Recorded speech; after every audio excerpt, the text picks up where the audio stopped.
Hello दोस्तों, आप लोग कैसे हैं। उम्मीद करता हूं आप लोग खैरियत से होंगे।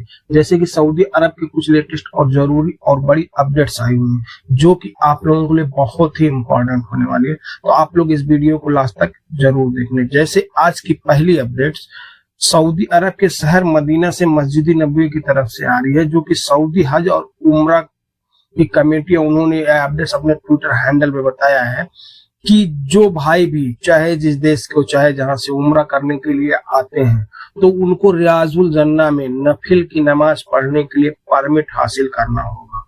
यानी रियाजुल जन्ना में ही, बस पूरे मस्जिद नबवी में नहीं। पूरे मस्जिद नबवी में आप कहीं भी घूम सकते हैं, कुछ भी कर सकते हैं, इधर जाके नमाज पढ़े उधर नमाज पढ़े, कहीं कोई दिक्कत नहीं।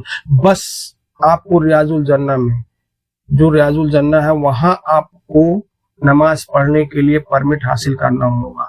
लेकिन वो परमिट आप किस तरह से हासिल करेंगे, तो आप प्ले स्टोर से नस्क ऐप डाउनलोड कर लीजिए। नस्क ऐप, उसके बाद आप नस्क ऐप में अपना लॉगिन कर लीजिए। वो ऐप में जब आप अपने लॉगिन कर लेंगे तो लॉगिन करने के बाद आप जब उस ऐप को खोलेंगे तो वहां आपको दिखेगा उसमें कि रियाजुल जन्ना में, मतलब उस समय रियाजुल जन्ना ऐसा लिख के आएगा और उसको आप चुने और उसमें कितने लोग आपके साथ हैं, आप उसमें कितने का भी नाम डाल सकते हैं। मतलब आपके साथ 2 है 4 है, सभी का नाम डाल के उसको सेंड कर दे। उसके बाद आपका अपॉइंटमेंट बुक हो जाएगा, आपके मोबाइल पे मैसेज भी आ जाएगा और उसके बाद आप नस्क ऐप में भी वो अपॉइंटमेंट रहेगा। आप वो दिखा के वहां जाके नफिल की नमाज पढ़ सकते हैं रियाजुल जन्ना में।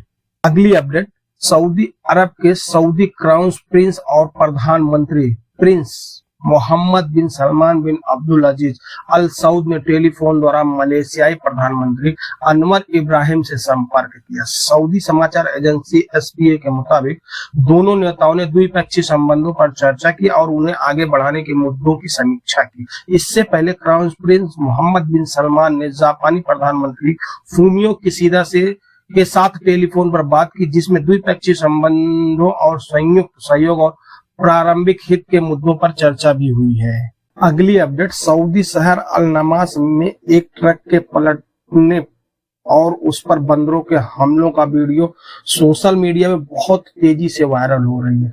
अल मरसिद और मजम्मस वेबसाइट के मुताबिक वीडियो में देखा जा सकता है कि राज्य के दक्षिणी स्थित अल नमास में अकाबा अल तौहीद के पास पहाड़ी इलाके में दुर्घटना के बाद एक ट्रक पलट गई और टमाटर, जो कि वो ट्रक में टमाटर भरा हुआ था और टमाटर के कैरेट रखी हुई है, ट्रक में पूरे लदे हुए हैं। वीडियो में देखा जा सकता है कि ट्रक पलटने के बाद इलाके में बड़ी संख्या में बंदर ट्रक से टमाटर के कैरेट उठाकर उससे अपना पेट भरने में लगे हुए हैं। वीडियो में यह भी देखा जा सकता है कि बंदर भूखे दिख रहे हैं, इसलिए वे खाने के लिए टमाटर के कैरेट उठाकर ट्रक से बाहर लाने में लगे हुए हैं। अगली अपडेट, आप लोगों को पता कि 2034 में सऊदी अरब भी फीफा वर्ल्ड कप कराने की सोच रहा है, उसमें हिस्सा लेंगे, सऊदी अरब भी हिस्सा ले। इस पे जितने अरब ममालिक हैं उन सब का बहुत बड़ा बयान आया है, जिसमें बताया गया कतर, बहरीन, कुवैत, ओमान और कई अन्य देशों सहित इस्लामिक सहयोग संगठन ने 2034 फीफा विश्व कप की मेजबानी के लिए सऊदी अरब की बोली का स्वागत किया है। सबक वेबसाइट के मुताबिक मित्र देशों ने कहा है कि सऊदी अरब के पास फीफा विश्व कप की मेजबानी के लिए सभी संसाधन मौजूद है। कतर के विदेश मंत्रालय ने कहा, हमें उम्मीद है कि विश्व कप की मेजबानी के लिए सऊदी के प्रयास सफल होंगे। सऊदी अरब के पास विश्व कप की मेजबानी करने की सभी क्षमताएं मौजूद हैं। इस तरह से बहरीन के विदेश मंत्रालय ने सऊदी की इच्छा का पूरा समर्थन दिया और कहा है कि बहरीन हर तरह से सऊदी अरब का समर्थन देगी। दूसरी ओर कुवैती फुटबॉल लीग के प्रमुख अब्दुल्ला अल शाहीन ने कहा है कि सऊदी फुटबॉल अब वैश्वीकरण की ओर बढ़ गया और उसे विश्व कप जैसी प्रमुख खेल गतिविधियों की मेजबानी करने का अधिकार है। सऊदी नेतृत्व के मार्गदर्शन और निर्देशन में देश में विभिन्न विकास कार्य किए जा रहे हैं।